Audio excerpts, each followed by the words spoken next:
back of the room, when you had asked about traffic, I'm going to be introducing in a moment a professional facilitator who's going to take us through a process of engagement.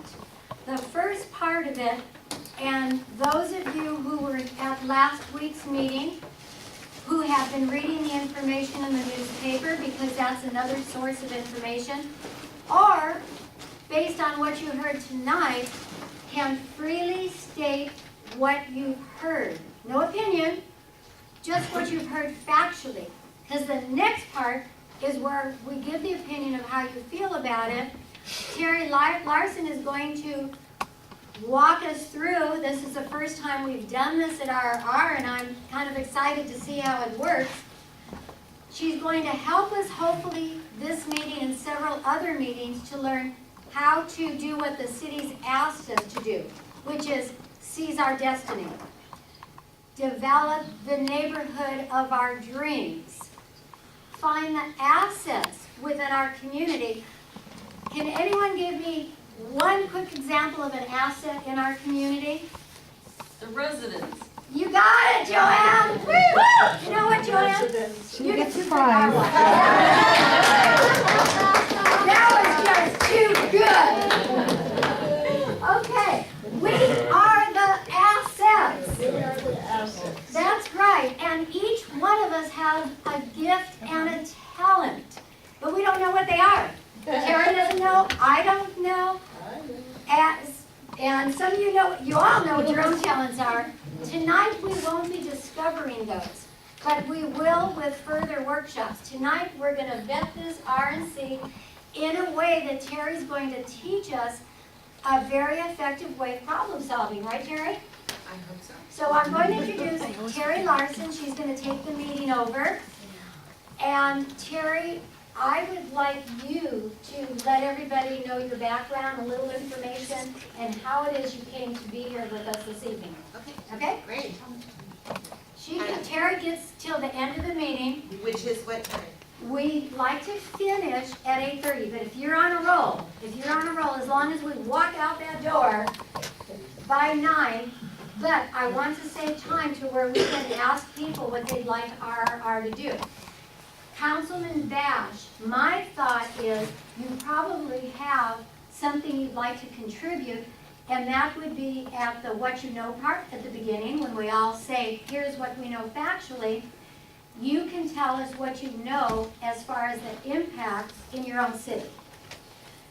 You can also share in the next part with how you felt about it, and then you may be able to share at every point of the way, just like every other resident, because Councilman Bash is here as a resident. He's not here as a councilman, but I just feel I need to address you that way, but as a resident, feel free to join in this. And Terri, I turn it over to you. Great. Thank you, everyone. I too have a soft voice, and I always share with people that sounds like a little lamb, but I'm really a lion. So, but if you can't hear me, raise your hand and I'll try and project. This is my weakness, is this little tiny voice. So I'm the director of catalytic leader development with an organization called CityNet. We're a nonprofit in Southern California, and we work in neighborhoods throughout Southern California, helping neighbors to come together and dream about what they want their neighborhood to be. What gifts do they have that would contribute to making those dreams a reality? And we've been working in about 10 different cities, about 26 neighborhoods throughout Southern California for over, gosh, it's probably been about 15 years now. I'm also contracted with the City of Riverside through the Neighborhood Engagement Division of Community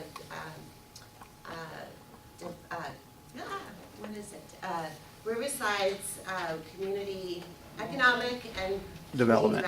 Sorry about that. So I'm contracted with them around their Our Riverside, Our Neighborhoods initiative. I'm not wearing that hat tonight. The hat I'm wearing tonight is facilitator to help us navigate a very focused conversation from what are the facts all the way to result. Later on, time permitting, I will put on that consultant hat And we'll talk about a process called asset-based community development, what that is, what it might mean for neighborhood empowerment for the RRR. Is that clear? So I'm putting on my facilitator's hat. Tonight we've heard from Mary Humboldt. You all went to, or a lot of you went to the meeting on November 4th with the developer's presentation. And I'm going to ask you to just trust this process tonight. We're going to all go on a journey together in this conversation. We're going to start first from what Sharon said, from the very observational. What are the facts? Just give me the facts. And we're going to pull those all out from those of you that were at the meeting, also with what Mary said. So we're just going to put all the facts up front. Oh, Terri, Yes. Joanne Burdett's gonna help you with this part, so you don't have to write. Thank She's you. going to record. So Joanne Burdett, come on up. She's gonna be our recorder tonight. I am so grateful for you. So that way you can talk and she'll write. Very good. Okay. No worries, no worries. So secondly, after we collect all the data, then we're going to reflect on this. And what does that association have to do with me? Do I like it? Do I not like it? What is, all of those emotions connected with that? We're going to try and understand, thirdly, what does this mean? What does all this information mean for RRR? And fourthly, what are we going to do? What's our next step? What's our resolve? Maybe it's just we need more information. Maybe there's some questions we don't have answered. So, but before we do that, I just want to set up some group norms. I don't know you all. I'm here as a neutral facilitator. I'm not for, I'm not against. I'm just here as a neutral person to give you a process to walk through together. So I don't know who's for this in the room and who's against it. So I want to set up some group norms. How are we going to treat each other? How are we going to have this dialogue and treat each other with respect? So I'm going to ask you to create the group norms, and we'll have, where is she? There she is. You capture these group norms. What is our behavior? What's our ground rules for having this conversation? So to make it safe, what is needed? Respect. Respect. Stay on the subject. Stay on the subject. We'll let her catch up just a second. Okay. One person speak at a time. One person speak at a time. Stay with the facts, just facts, Stay or with the facts.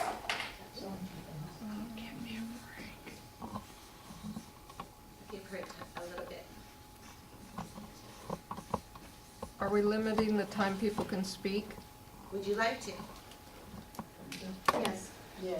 It was for, That would be one person speaks at a time. stay with the facts. Well, that should be number 2.